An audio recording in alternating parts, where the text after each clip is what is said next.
Un error gigantesco es tratar de ser valientes y esforzados, pero hacerlo en nuestro propio poder, en la carne. De eso hablaremos el día de hoy. El reto de hoy. Acompáñanos en esta conversación dinámica para entender mejor cómo vivir nuestras vidas a la manera de Dios. Y toma el desafío para llevarlo a la práctica en tu vida diaria, aceptando el reto de hoy. Hola, ¿qué tal? ¿Cómo están? Somos Julio e Iván Contreras y te mandamos un fuerte abrazo de día miércoles, media semana, Julito. ¿Cómo estás? Por acá, llegando como barrida en home acá para el programa. Pero a tiempo. Para tiempo, Eso. gracias a Dios. Entonces, contento, alegre, feliz. Estamos hablando esta semana de la importancia, de la necesidad, del desafío de ser valientes y esforzados. Valientes y esforzados. De hecho, así se llama la serie. Sí, así se llama nuestra serie. Y estamos teniendo como niño póster esta semana, que por cierto no te lo he dicho, pero es refrescante volver a ver una historia de la Biblia. Sí.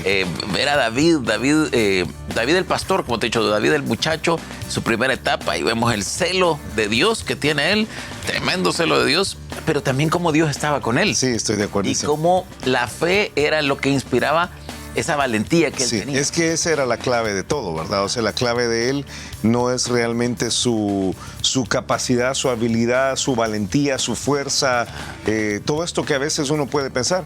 Y si voy a una escuela, yo te decía, si voy hay un bootcamp de los Navy SEALs, ¿verdad? Entonces, de seguro yo voy a poder tener esta valentía, pero no es ese tipo de valentía, es la valentía que descansa no en el poder de uno, sino en el poder de Dios. Sí. Allí, entonces, uno deja de ser pusilánime, sí, ¿verdad? Que siempre es una palabra bien aguada, así para mí, ¿verdad? Bien rara, pero deja de ser pusilánime y puedes emprender o puedes intentar emprender las cosas grandes.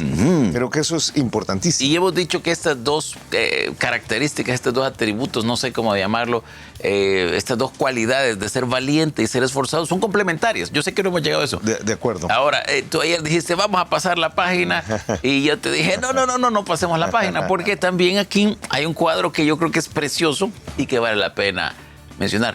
La Biblia habla por medio de cuadros, sí, ¿cómo dirías otra palabra para que se entienda esto? Por medio de figuras verbales. Figuras. Verbales, algunos elementos que Dios utiliza para que uno puede ver, para que uno pueda comprender lo que uno no puede ver. Sí. Y creo que está presente en un montón de lugares. Estos cuadros son intencionales. Sí. Son muy intencionales. Quizás el más famoso de todos es el Cordero Pascual, ¿verdad? Toda la parte del sistema de sacrificios en los cuales había un cordero que se ofrecía por todo el pueblo. Sí. Y como en el Nuevo Testamento Jesucristo dice, Juan el Bautista realmente es el que dice, he aquí el Cordero de Dios que quita el pecado del mundo, que ha sido repetido por sacerdotes católicos a través de los siglos, y es una cita de Juan capítulo 1, pero realmente es un señalamiento del cuadro. Sí. Pero como ese hay docenas. Pero hay mucha riqueza. Sí. Aquí hay un cuadro espiritual de un león que es también Satanás, dice que la Biblia que está como león rugiente buscando a quien devorar, que toma un cordero, y lo lleva. Y el papel de este pastor para ir y rescatarle. Rescatarle. Y yo creo que podríamos ir también en los pasajes que hablan sobre el osos también, y cómo nosotros tenemos el papel de ir y rescatar a los corderos. Hay mucho un cordero es a una oveja pequeña en su primera etapa. Sí. Y hay muchos cuadros que hablan de esto. Hay otro que de la parábola de la tierra, que cuando dice, este es el que vienen las aves de los cielos y la comen. Entonces dice, estos son los que comienzan, pero comenzando el enemigo les toma. Sí. Entonces, creo que aquí hay un cuadro que nos debe enseñar que nosotros debemos de ir y luchar para rescatar esas ovejas, esos pequeños corderos. Ok, o sea, uno tiene que tener la disposición de ir y buscar a las personas que se han apartado. Sí. Yo pienso en un pasaje. Por las garras de Satanás, del enemigo, en las fauces del enemigo. Sí, yo creo que sí. Es el león rugiente que anda alrededor buscando a quien devorar, es lo que estás diciendo. Pero yo pienso también en este pasaje de Santiago capítulo 5.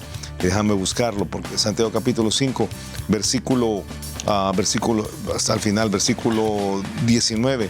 Hermanos, si alguno entre vosotros se ha extraviado de la verdad y alguno le hace volver, sepa que el que haga volver al pecador del error de su camino salvará de muerte un alma y cubrirá multitud de pecados.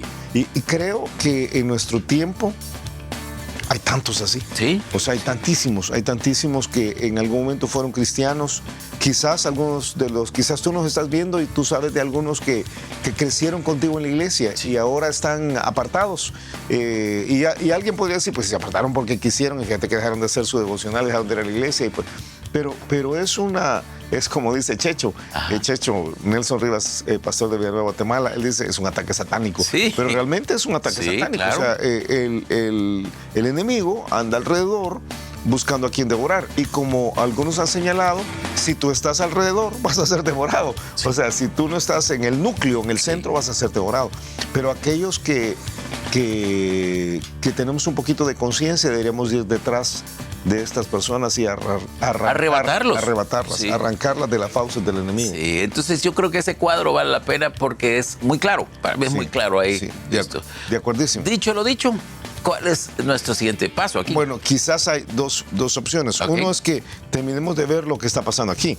Primero Samuel capítulo 17, versículo 32, fue donde comenzamos ayer, pero una de las cuestiones que dijo en el versículo 37, que creo que vale la pena rescatar es que David dice, yo voy a hacer esto con la fuerza de Dios. Y yo apenas tocamos esa idea ayer, porque dice, añadió David, Jehová que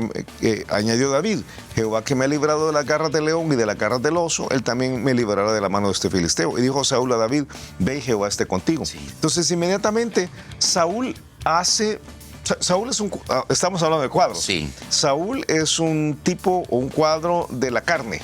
Saúl es el clásico. Yo no quiero decir el clásico carnal, pero realmente sí, es el clásico carnal, ¿verdad? Él está puesto en una posición de liderazgo, tiene algunas actitudes que quiere luchar en favor del pueblo de Dios, pero lo quiere hacer en su propio poder. Sí. Ese es el desastre de Saúl. Termina siendo un cuadro del anticristo eventualmente. Pero lo que hace Saúl en este caso es que le dice, ok, anda a pelear. Te voy a dar las armas para pelear. Sí. Y dice en el versículo 38, y Saúl vistió a David con sus ropas y puso sobre su cabeza un casco de bronce y le armó de coraza. O sea, le dice, lo que tú vas a hacer es que vas a ir a pelear contra este y vas a ir a pelear, pero te voy a dar la carne. Le dice, yo te voy a dar las armas. Sí. Y casi que veo a David diciéndole, las armas de nuestra milicia no son carnales, sino poderosas en Dios para la destrucción de fortalezas. Sí. No, eso se va a escribir hasta 2 Corintios 10 dentro de unos siglos, pero el principio estaba presente. Correcto, completamente. El principio estaba presente, o sea, el principio era yo no voy a ser valiente en mi propia carne. Mira, esto que estás diciendo es tan importante, porque estamos hablando de la importancia de ser valiente, pero estamos hablando también de la comprensión de que esa valentía se basa en la fe.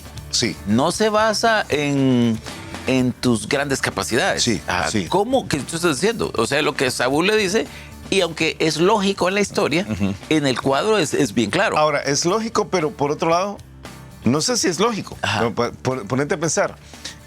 Lo que le da a Saúl es su propia ropa. Sí. Su propia ropa. Su propia armadura. Sí, bueno, su propia ropa, dice. Y Saúl vistió a David con sus ropas. Ok. Y puso sobre su cabeza un casco de bronce y le armó de coraza. Yo creo. Aquí es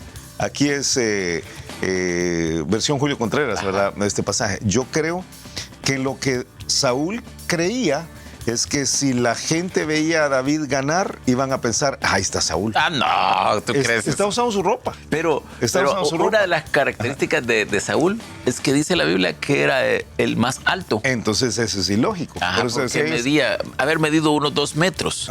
Unos 2 metros. O más quizás, porque era de hombros para arriba más alto que todos los demás. Que yo siempre siempre he dicho Steve, solo que dice que era más guapo y ahí pensé que no es Steve. Saludos a Steve, que no nos ve. Saludos, que no nos ve. Mira, queremos traerte rápido. Hay una idea de Saúl como el más grande. Y yo siempre he pensado que de alguna forma, ¿quién es el que está del otro lado? El más grande. Está más grande que el más grande. Sí. Yo entiendo. Entonces, pero ¿quién debería enfrentarlo? El más grande. El más grande. Pues sí, pero Saúl, como la carne, es cobarde. Sí. Saúl es cobarde. Entonces, lo que estás diciendo es, él quiere vestirlo, y imagínate, este muchacho que era pequeño, y el otro que era inmenso, y le pone sus armaduras. O sea, dice que no podía ni andar con Bueno, ellas. eso es lo siguiente, porque cuando un cristiano, ahora voy a decir un seguidor del Señor, que quiere ser valiente y esforzado, trata de hacer las cosas en la carne, no funciona. No funciona. Dice el versículo 39, y ciñó David su espada sobre sus vestidos, y probó a andar, porque nunca había hecho la prueba. Y dijo David a Saúl, yo casi puedo decir lo que lo dijo con este tono, yo no puedo andar con esto, porque nunca lo practiqué. Y David echó de sí aquellas cosas. Mira, alguna vez, en alguna circunstancia de la vida te han dicho, mira, no te preocupes, yo te presto mis zapatos. Y te pones los zapatos de alguien que es mucho más grande que tú. No Mira, no puedes ni caminar realmente. Imagínate lo que es una coraza sólida y un casco y que no te queda nada. La cota de malla que usaba. Sí. Usaba una cota de malla que pesaba un montón, por cierto. 18 libras, 20 libras pesa una cota de malla regular. Yo lo sé porque una vez estaba en un museo, creo que fue en República Dominicana, y entonces tenían unas cotas de malla ahí, y uno pasaba a la par, y yo dije, ¿cuánto pesará esto? Y la toqué, casi me voy preso porque la había tocado. O sea, fue tremendo. Pero es muy pesado. Y una cota de malla antigua era más pesada. Era más pesada. Entonces, un casco de bronce. Sí, o sea, no era cuál Kevlar, ¿verdad? John Wick 4, o sea, no cuál. O Batman. Era esta parte de entender, es la parte de entender, yo no puedo hacer las cosas de esta manera. Y te voy a decir, si vamos a ser esforzados y valientes y esforzados, creo que una decisión que debemos tomar es, yo no voy a hacer las cosas en la carne. Sí. Porque uno puede tener ahora voy a usar un término que no está en la Biblia, pero creo que es el corazón de Saúl ahí. Uno puede tener este machismo cristiano, en el cual dice, yo conozco a una gente que dice, no, hombre, échame al diablo, ¿verdad? O yo puedo, o vamos a ir a hacer tal cosa. Y todavía dicen, en el nombre del Señor, pero realmente está haciendo su carne. En su propia carne. Aún con buena intención. Aún con buena intención, pero es un problema estructural, subyacente, no sé cómo decirlo, es algo que está ahí debajo, que es querer hacer las cosas como Saúl. O sea, no podés ser valiente y esforzado y ser como Saúl. Tenés que ser valiente y esforzado a la manera de David. David es... A la manera de Dios. A la manera de Dios. David dice, yo descanso en Dios, yo no necesito esto.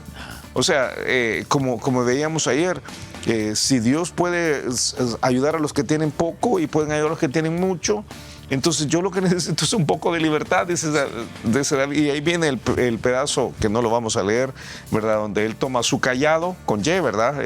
Su siervo.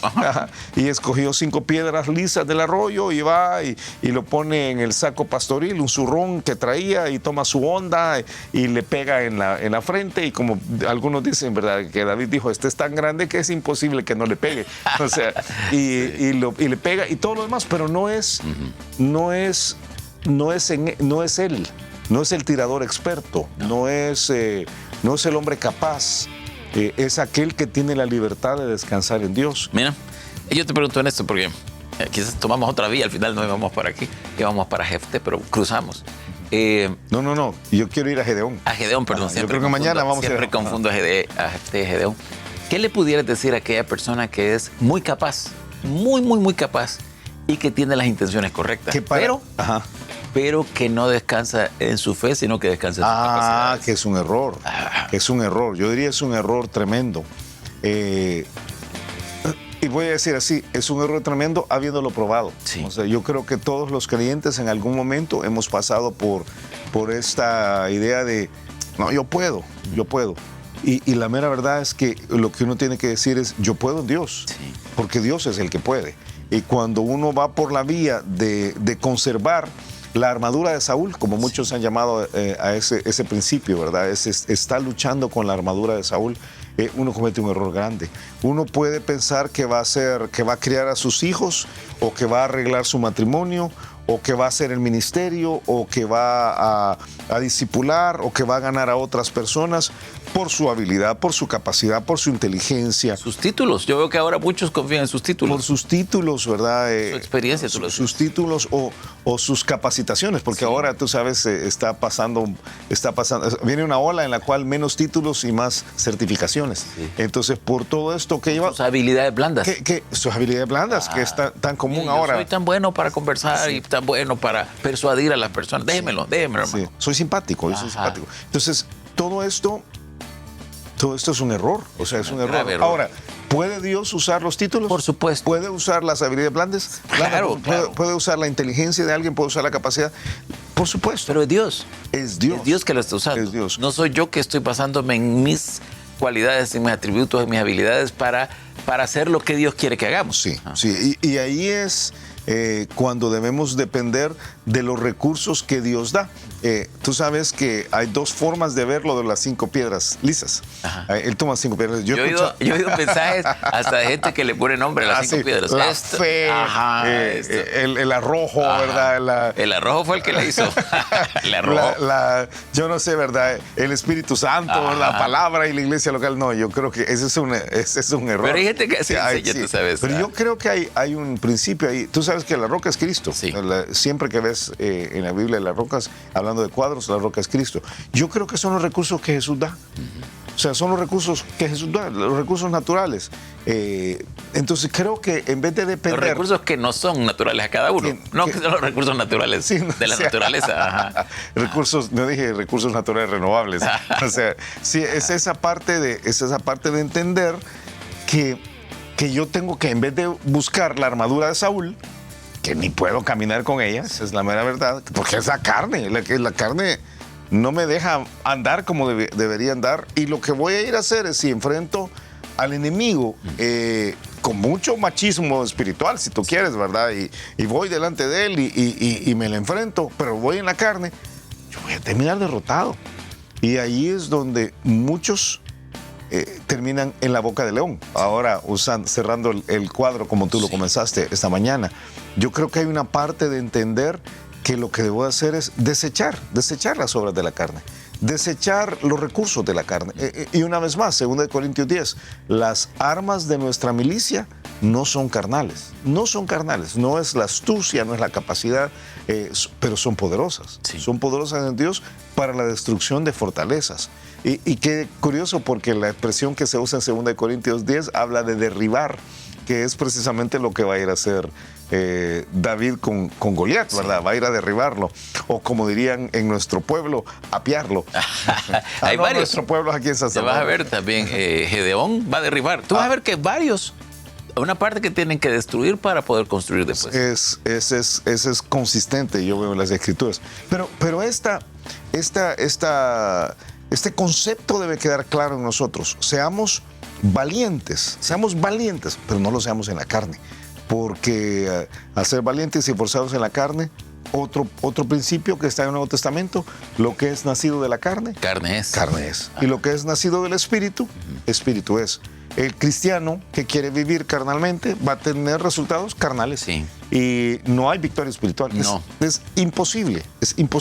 Ahora, victoria espiritual no quiere decir espiritualoide. No. Bueno, hay que tener cuidado, pero sí podemos tener la victoria en el Señor y ganar y ser esforzados y valientes y lograr muchas cosas, pero no en la carne. En este punto, quizás es importante entender que si la gloria va a ser para Dios, debe ser en los términos de Dios. Estoy totalmente de acuerdo. Y si lo haces en tus términos, la gloria va a ser para ti. Pero esa gloria no es gloria. No es gloria, es gloria vana. Es una gloria vana. Ok, tiempo. Escuchamos el reto de hoy. El reto de hoy es entender que la única forma en la cual podemos tener victoria espiritual verdadera, genuina, es cuando desechamos las obras de la carne y perseguimos usar los recursos de Dios para que Dios sea glorificado.